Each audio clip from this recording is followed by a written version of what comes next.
Halo teman-teman, bagaimana kabarnya hari ini? Semoga kita pada sehat selalu ya. Ini merupakan analisa kita teman-teman yang terakhir kita share itu di hari Kamis yang lalu ya. Jadi di hari Jumat juga kita melakukan entry posisi di mana kita menggunakan adanya setup ataupun pola konfirmasi buy pada time frame H4 ya. Dan kita itu exit kemarin itu di 161 teman-teman, dan juga di mendekati zone area entry ini. Nah, setelah harga masuk ke zone entry, teman-teman, untuk sell, ini turun ya. Mantap banget ini. Saya yakin teman-teman dapat TP yang lumayan lah pada hari Kamis atau Jumat yang lalu ya. Untuk itu, hari ini kita mau share kembali teman-teman potensi pergerakan harga pada market XAUSD untuk Senin besok tanggal 5 Mei 2025. Oke, langsung aja kita eksekusi masuk ke time frame daily.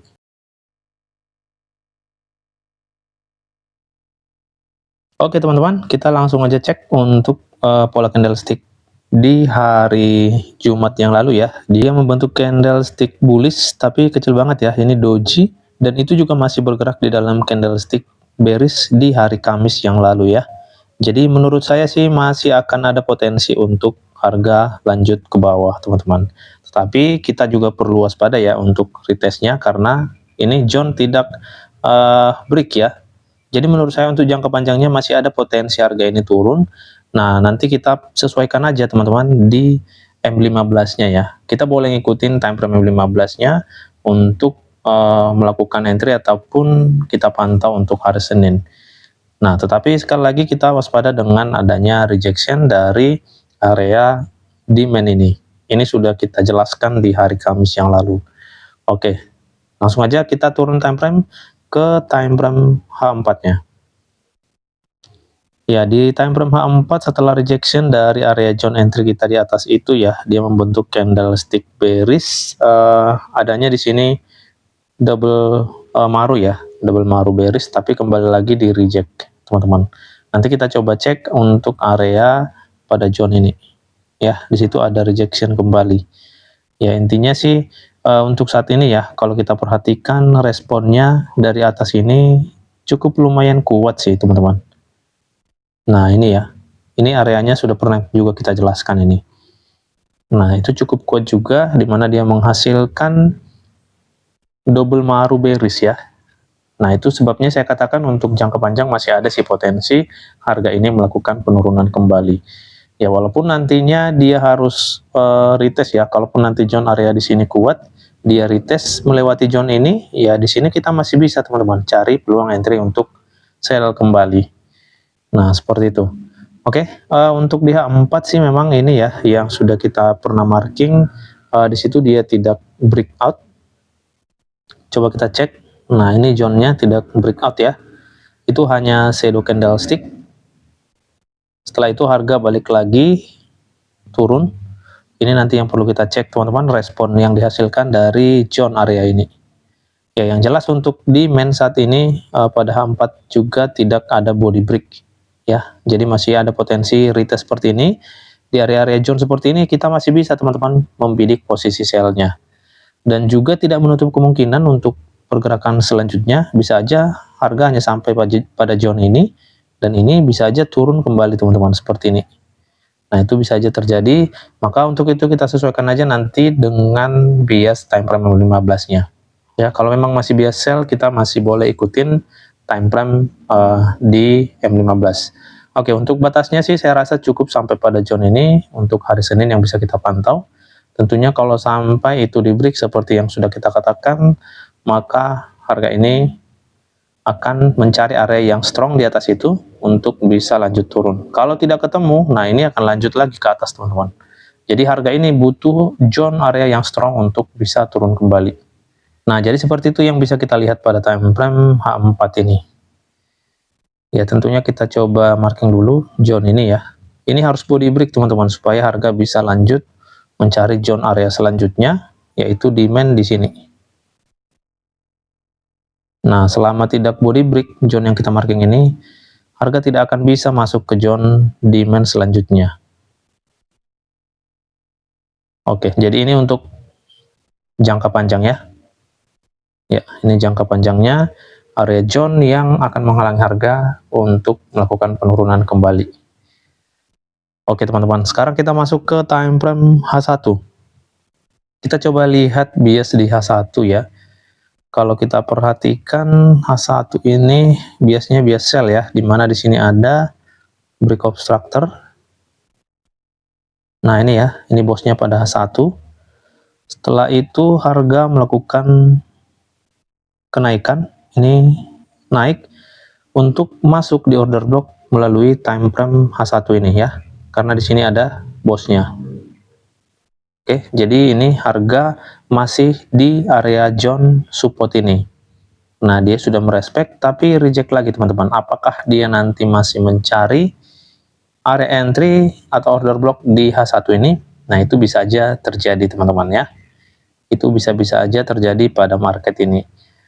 Oke, jadi nextnya kalaupun masih seperti yang kita gambarkan ini, dia naik. Nah, di sini kita masih bisa melakukan open posisi sell, membidik sell-nya kembali.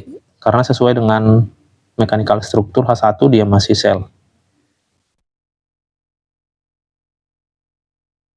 Oke, jadi seperti ini. Nextnya sampai di atas itu aja ya kita marking ya. Karena di sini sebagai high valid. Ya, ini untuk jangka panjang ya teman-teman. Karena kalau kita tadi masuk di H4, saya sudah marking di sini sebagai batas kita untuk di hari Senin ya. Ini supaya nanti kita boleh siap-siap ketika terjadi seperti yang sudah kita katakan ini teman-teman. Ya, tapi untuk scalpingan di hari Senin boleh pantau sampai zone ini. Ya, kita coba marking lagi di area zone ini. Nextnya di atas ini kurang bagus ya. Dia sudah diambil pada zone area ini. Oke, jadi ini ya, ada dua area lagi untuk posisi sell, di mana di sini sebagai bos H1. Oke, jadi seperti ini teman-teman, kalau kita lihat pada H1 sih memang ada break body ya. Sehingga ini yang saya katakan tadi, kalaupun di H4 tidak body break, tapi pada H1 ada body break, artinya ini adalah signal ada potensi kembali harga turun ketika dia ketemu zone area yang kuat di atas itu. Oke, nextnya kita langsung bahas mechanical struktur M15. Oke, kalau di M15 saya yakin teman-teman masih ingat ya, kemarin pernah kita marking pada zone ini sebagai choknya di hari Jumat yang lalu ketika kita entry ya. Ini sudah terjadi chok, karena sebelum chok terjadi kita sudah entry pada zone ini. Kita sudah prediksikan akan terjadinya chok teman-teman, sesuai dengan setup kita pada H4 ya. Coba kita pasang lagi Fibo-nya. Ini yang kita gunakan pada hari Jumat lalu, setup buy-nya memang telat untuk entry tapi masih dapat di zone 161. Yaitu zone 161-nya sudah memberikan respon. Nah, ini yang kita maksudkan teman-teman, kalaupun nanti harga ini masih akan seperti ini, naik, nah ini area zone 261 ini dan area yang kita marking ini pada H1. Itu bisa kita pantau untuk posisi sell-nya. Oke. Ya, kita lanjutkan dulu untuk struktur selanjutnya. Setelah cok di sini, nah di sini sudah ada lagi teman-teman struktur yang baru ya. Di sini ya, ini sebagai bos. Setelah itu ini di break teman-teman ya. Setelah di break berarti kita punya cok lagi di sini. Nah ini kan sudah di break ini. Kita sudah punya change of character di zone ini. Oke, jadi bias saat ini pada M15 bias sell. Nah tepat yang kita marking ini sebagai high valid pada time frame M15-nya. Oke, jadi seperti ini bias saat ini di M15 bias sell ya. Kita coba marking area entry untuk posisi sell-nya. Untuk saat ini low-nya di zone ini ya, itu yang sudah valid. Oke, setelah itu kita langsung aja marking area sell kita ya. Sini area sell-nya. Untuk scalping M15 ya. Oke, berarti sisa satu area lagi ya. Ini ya, ada area zone juga di sini. Coba kita cek. ini sudah memberikan respon ya.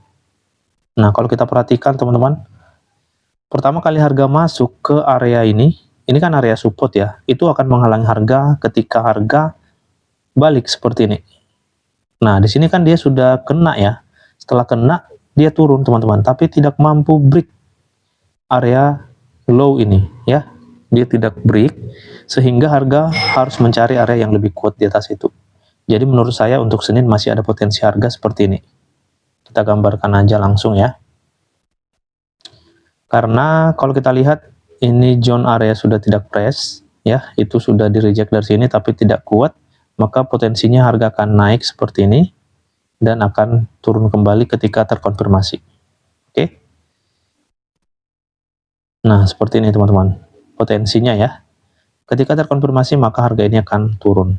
Lalu di kondisi kedua, ketika tidak terkonfirmasi maka harga ini akan membentuk cok lagi di atas ini teman-teman ya. Jadi kalau terbentuk cok kita bisa bidik buy-nya, sesuaikan juga dengan area entry di time frame H1 itu ya, atau zone 261 berdasarkan Fibonacci retracement yang kita pasang pada H4 ya.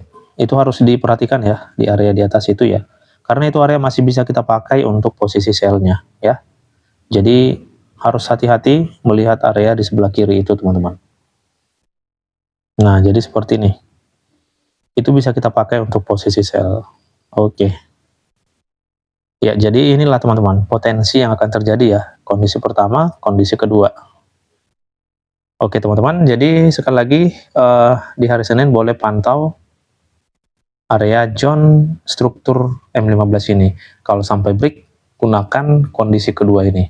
Sesimpel itu teman-teman. Yang penting lihat pola-pola kenaikan, pola penurunannya.